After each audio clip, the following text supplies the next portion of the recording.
Black hole space में वो जगह है जहां भौतिक विज्ञान का कोई नियम काम नहीं करता।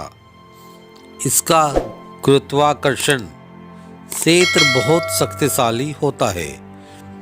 इसके खिंचाव से कुछ भी नहीं बच सकता।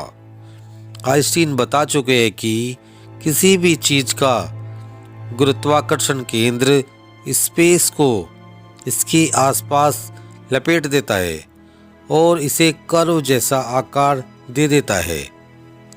विशाल ब्लैक होल की दो थ्योरियां हैं। दूसरी थ्योरी के मुताबिक एस के बिग बैंग के काफ़ी बाद ऐसे ब्लैक होल से पैदा हुए जो किसी तारे के मरने से बना हो।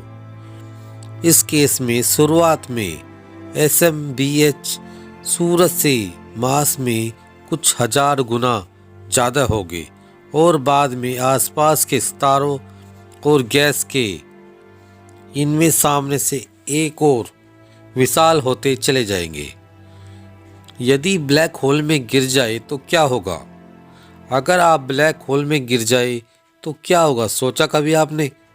शायद आप सोचते होंगे आपकी मौत हो जाएगी, लेकिन ऐसा स्थिति में आपके साथ ऐसा नहीं होगा या कुछ भी हो सकता है। ब्लैक होल स्पेस में वो जगह है जहाँ भौतिक विज्ञान का कोई नियम काम नहीं करता है। इसके खिंचाव से कुछ भी नहीं बच सकता, प्रकाश भी नहीं। प्रकाश भी यहाँ प्रवेश करने के बाद बाहर नहीं निकल पाता है। ये ऊपर पड़ने वाले सारे प्रकाश को अवशोषित कर लेता है। आइंस्टीन बता चुके हैं कि किसी चीज़ का गुरुत्वाकर्षण केंद्र स्पेस को उसके आसपास लपेट देता है और उसे कर्व जैसा आकार दे देता है। जलकर राख हो जाए यह भी जरूरी नहीं। हो सकता है कि किसी दूसरे ग्रह पर जीवन की तलाश में निकले हो या अंतरिक्ष से यान से बाहर निकले हो और तभी ब्लैक होल की चपेट में आ जाए। आपका अनुमान होगा कि ब्लैक होल आपको कुचल देगा, हालांकि वास्तविकता इससे काफ़ी अलग हो सकती है। अगर आप ब्लैक होल की चपेट में आ गए हो तो आपके साथ दो बातें हो सकती है। या तो आप तुरंत ही जलकर राख हो जाएंगे या फिर आप बिना किसी नुकसान झेले ब्लैक होल में फंस जाएंगे।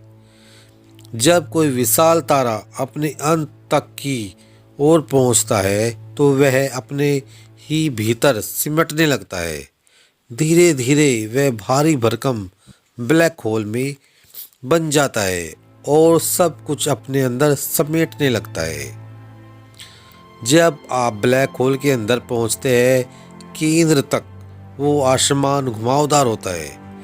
यहाँ आकर समय और स्पेस दोनों अपना अर्थ खो देते हैं और भौतिक विज्ञान का कोई नियम इसमें काम नहीं करता है। यहाँ पहुँचने के बाद क्या होगा कोई नहीं जानता। क्या कोई दूसरे यूनिवर्स आ जाएगा या फिर सब कुछ भूल कर नई दुनिया में पहुँच जाएगी, यह रहस्य अब तक बना हुआ है। आप उसे स्लो मोशन में नजर आते हैं। आप उसे आवाज़ देकर कुछ नहीं बता सकते क्योंकि वहाँ हवा नहीं है। हो सकता है आपके आईफोन से ऐप के जरिए संदेश भेजे, ये कोई ज़रूरी नहीं है। जब आप हॉरिजॉन तक पहुँचेंगे आपको फ्रिज हुआ पाएंगी, मानो किसी ने आपका पॉज बटन दबा दिया हो। आप में कोई गति नहीं होगी। आप हॉरिजॉन की भीषण गर्मी की चपेट में आ चुके होंगे। हॉकिंग रेडिएशन के चलते ब्लैक होल के अंदर अंधकार तक पहुंचने से पहले ही आप राख में तब्दील हो चुके होंगे। जब तक आपके अंतिम संस्कार के बारे में सोचे, जैन के बारे में भूल जाएंगी और आपके नज़दीकों से सोचते हैं बहुत आगे विचित्र अनुभव हो सकता है। वैज्ञानिकों ने धरती के सबसे नज़दीक मौजूद ब्लैक होल को खोजा है। पृथ्वी से यह 3 लाख गुना बड़ा यह ब्लैक होल। हाल में ही अंतरिक्ष वैज्ञानिकों ने धरती के सबसे नज़दीक मौजूद ब्लैक होल को ढूंढ निकाला है। यह धरती से करीब 1000 प्रकाश वर्ष दूर पर स्थित है। अंतरिक्ष में ब्लैक होल एक शक्तिशाली गुरुत्वाकर्षण केंद्र क्षेत्र वाली जगह है जहां पर भौतिक का कोई नियम काम नहीं करता है। कैसे बनते हैं ये ब्लैक होल्स? ब्रह्मांड में यूं तो कई ब्लैक होल है, लेकिन ये सभी पृथ्वी से हजारों प्रकाश वर्ष दूर स्थित है। यदि ये पास होते तो पृथ्वी को कब का निकल गए होते और मनुष्य का नामो निशान तक न रहता। ऐसे में सवाल उठता है कि आखिर ये ब्लैक होल बनते कैसे हैं? दरअसल वैज्ञानिकों का इस तौर पर ऐसा माना जाता है कि जब कोई विशाल तारा अपने अंत की ओर पहुंचता है तो वह धीरे धीरे ब्लैक होल में बदलने और आसपास की सारी चीज़ों को अपनी ओर खींचने लगता है। इससे खिंचाव इतना शक्तिशाली होता है कि इसमें कुछ भी नहीं बचता है।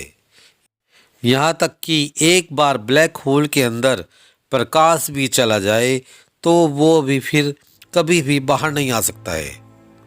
सूरज से 650 करोड़ गुना भारी होते हैं ब्लैक होल।